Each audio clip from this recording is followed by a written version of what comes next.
Tuan dan puan, untuk PC ni, dia adalah akronim untuk problem, example, emotion, solution dan call to action.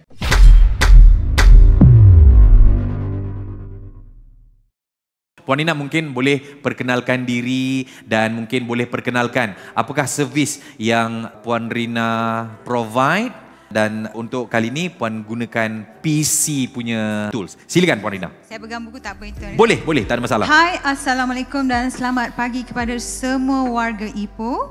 Nama diberi Azrina Zulkifli. Saya berasal dari Selangor, menetap di Johor Bahru. And saya seorang business owner dan merupakan training provider untuk Data Lab Studio. Okey, dan saya juga adalah accredited trainer. Okey, kenapa saya come into the market? Berpengalaman luas selama 12 tahun di Awan Biru. My passion is to develop mostly frontliner, how to be professional while dealing with customer.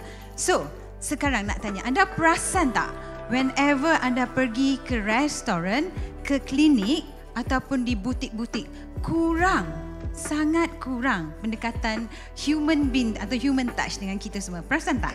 Kita dah nampak problem tu, kita kurang pendedahan actually. Okey, contohnya bila saya berjumpa dengan business owner mostly Tuan Rizal, klinik-klinik, bayaran untuk satu rawatan berharga 500 hingga 1000.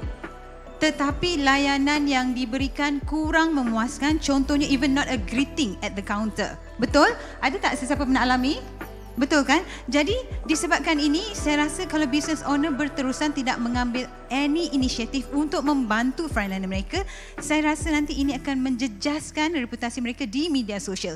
So, dengan ini saya ada solution. Why not menggunakan segala talent ataupun segala experience selama 12 tahun saya di Awan Biru, allow me to train your frontliner with a touch of world class services kepada semua frontliner anda. Jadi, jangan sia-siakan perjumpaan kita pada hari ini. Call saya 019, sila ambil pen, boleh tulis 019-499-1416 untuk saya jelaskan atau untuk saya gubah frontliner anda menjadi world class model untuk membawa image anda ke hadapan dan di masa hadapan. Terima kasih. Alright, terima kasih. Kita bagi satu tepukan baru pada Puan Rina. Masya Allah, luar biasa.